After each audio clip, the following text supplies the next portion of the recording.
Welcome to Peace United Church of Christ, where no matter who you are or where you are on life's journey, you are welcome here.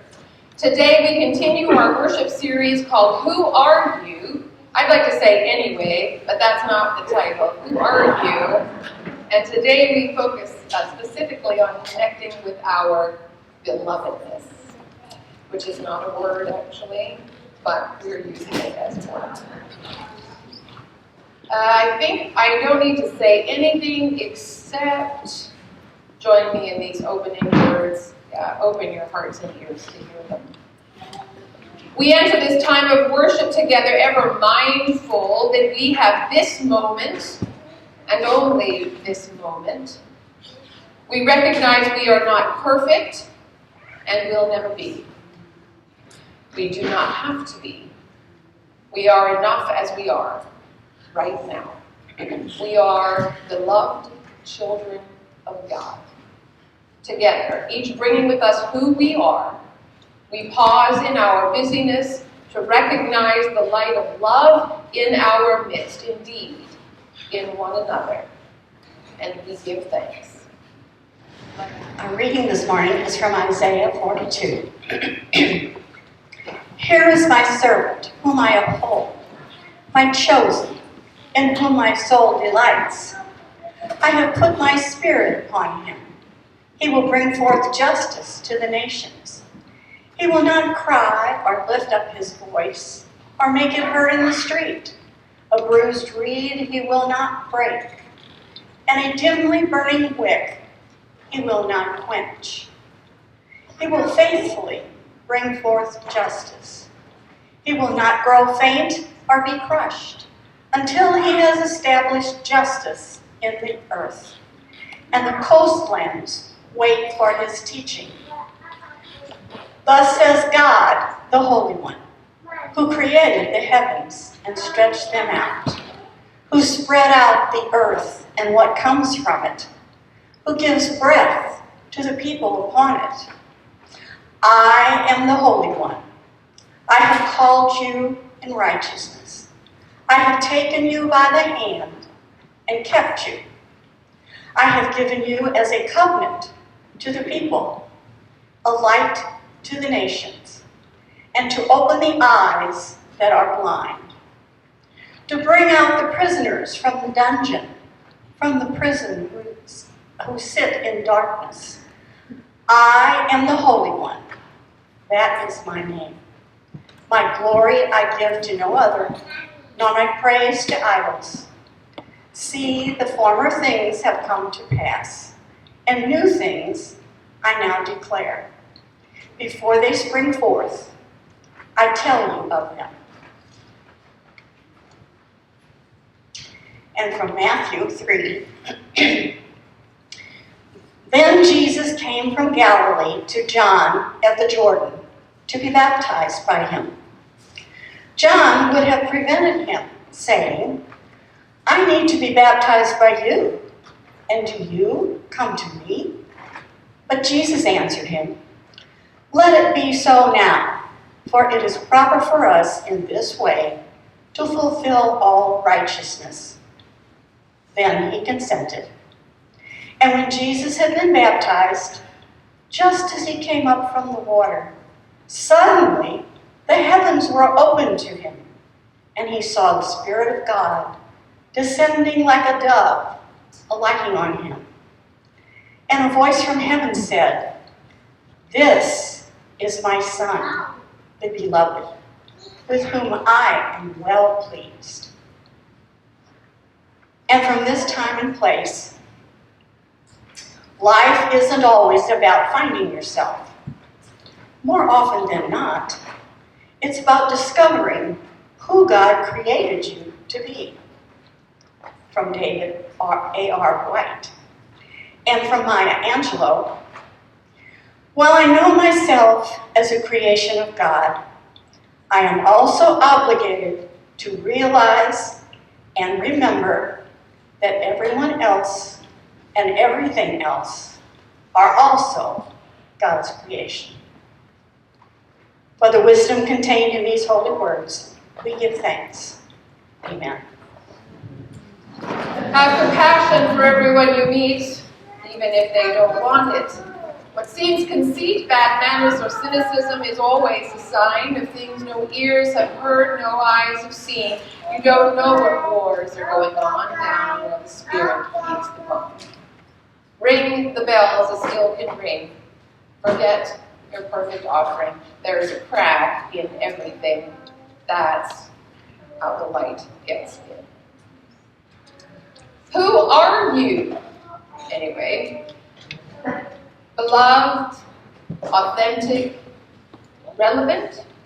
3 words I have been knocking around this week thanks to the theme for today, an article I happened across on my Google News feed, and to Reverend Mary Nelson, our transitional conference minister, who provided a thought-provoking message in the Missouri Mid-South Conference E-Courier. Let's start with beloved. Scripture tells us we are fearfully and wonderfully made. God's soul delights in us. We are created in God's image. Created in God's image. Isn't that just something? Often, I think, we get caught up in this notion that to be created in the image of God is some outward manifestation, what we look like, let's say.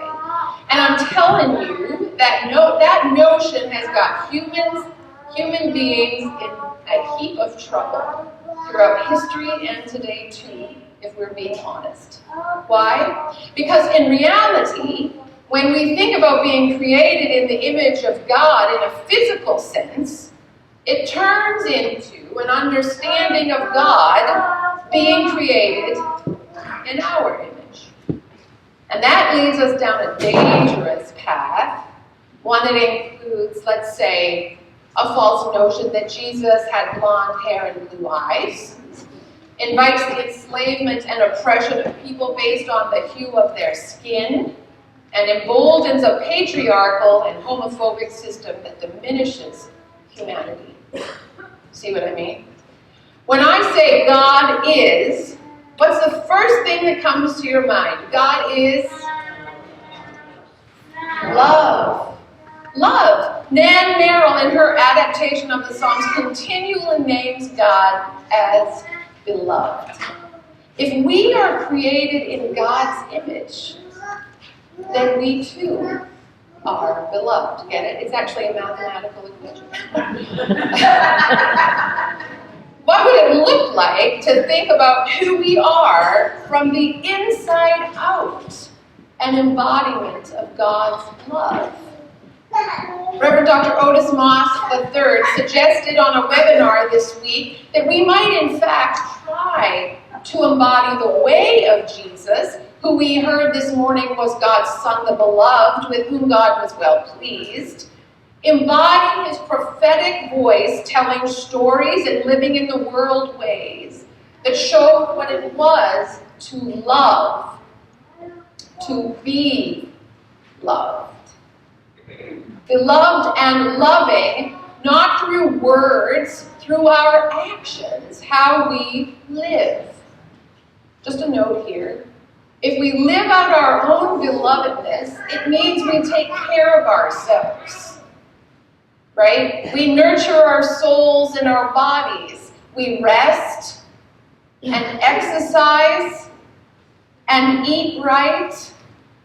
We meditate and read, stretch our minds, and open our hearts. Do you know what I mean? If we love ourselves, if we understand we are beloved, we will take care of ourselves. We are beloved, precious children of God, and beautiful to behold. Do you remember that proclamation from Advent?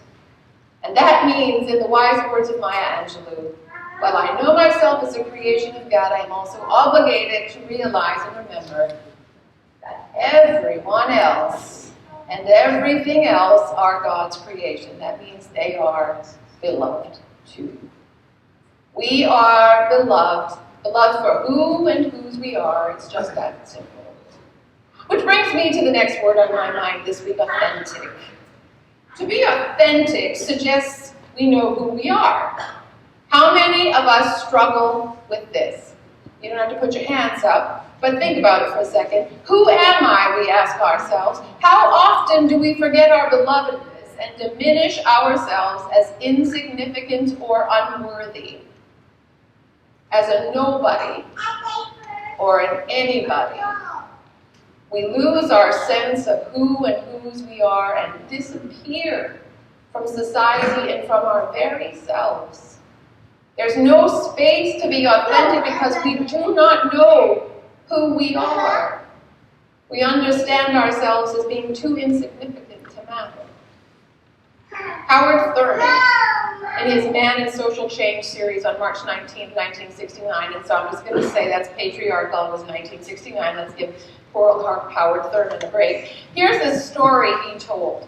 A man and a woman and their 2 children, an older daughter and a younger son, went to a restaurant to have lunch. The waiter came over to take an order.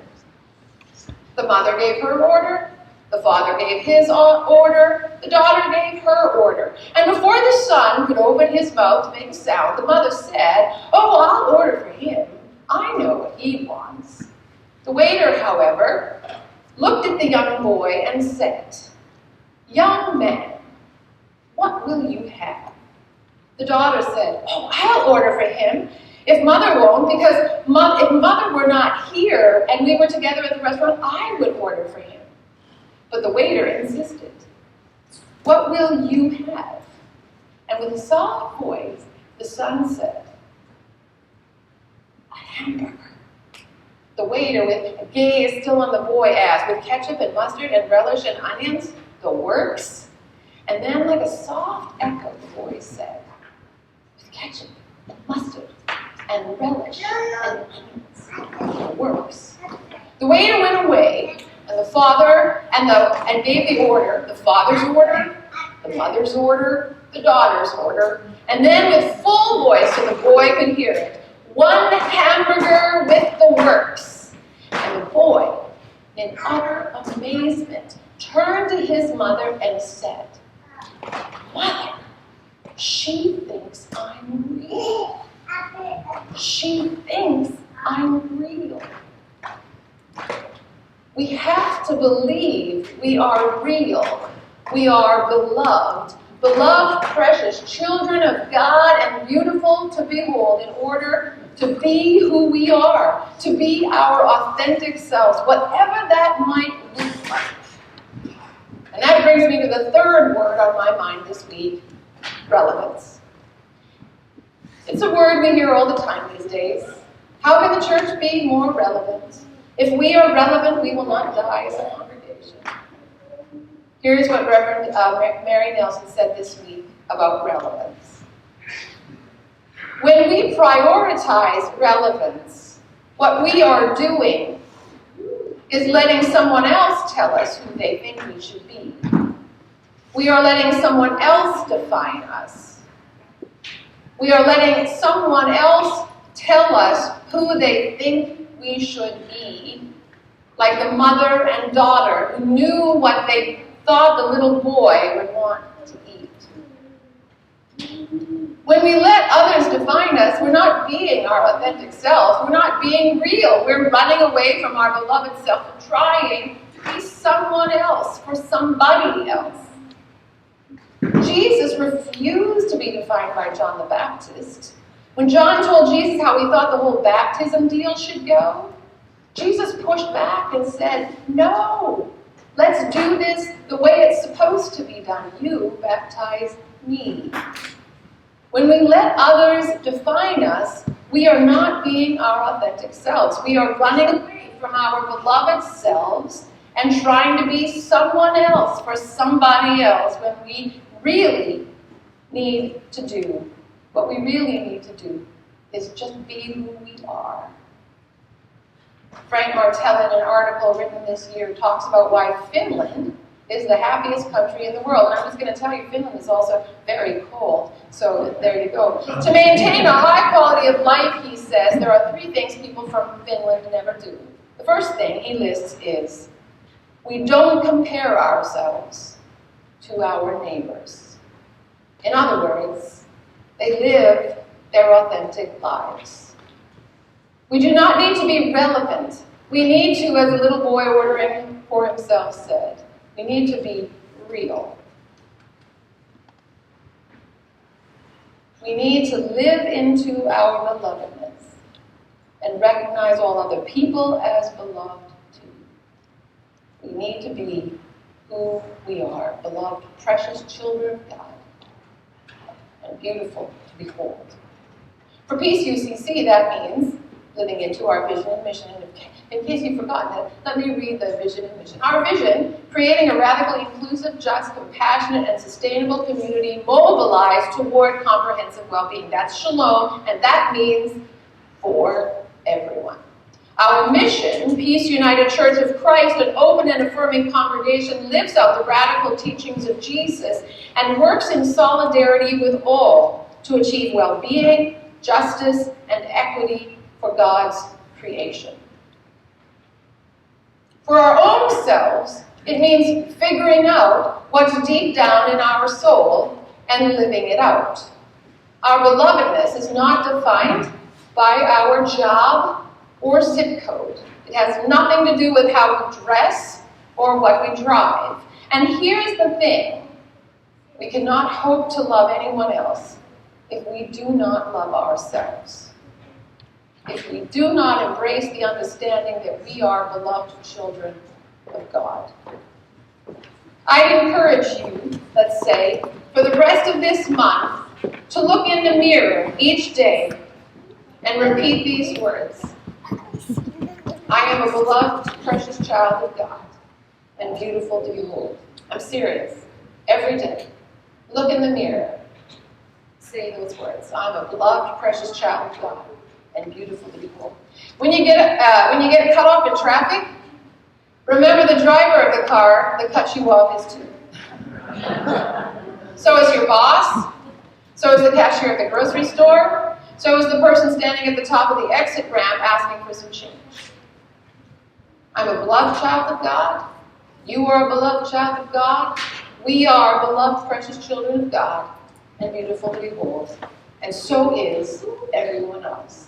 The hope for the world is rooted in this radical understanding. I want you to take a moment right now. Now you can pick up your stars and your pens.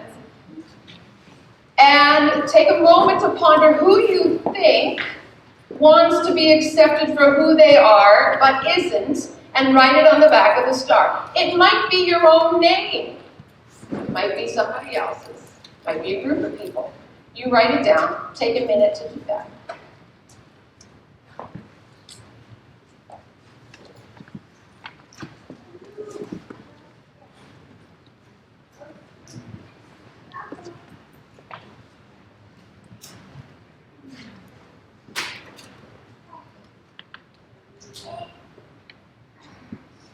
If it's your name, when you hang that star on the tree, it's your commitment to love yourself. If it's somebody else's name or a group of people, it's your commitment to love yourself and the person or the group, right? At the end of the service and during our last hymn, I'll invite everybody to bring their stars up and hang. This is what this is about, right? We want to make a commitment that we understand that we are beloved children of God. Let me end this morning's time together with, well, this part of it, with the wisdom from Mary Oliver, the journey. One day, you finally knew what you had to do and began. Though the voices around you kept shouting their bad advice, so the whole house began to tremble, and you felt the urge, and you felt the old tug at your ankles. Mend my life, each voice cried. But you didn't stop. You knew what you had to do, though the wind cried with its stiff fingers at the very foundations, though their melancholy was terrible. It was already late enough, and wild night, and the road full of fallen branches and stones. But little by little, as you left their voices behind, the stars began to burn through the sheets of clouds, and there was a new voice, which you slowly recognized as your own, that kept you company as you strode deeper and deeper into the world, determined to do the only thing you could do, determined to save the only life you could save. I am a beloved child of God. You are a beloved child of God. We are beloved, precious children of God, and beautiful to behold. And so is everyone else. The hope for the world is rooted in this radical understanding. Let's get real.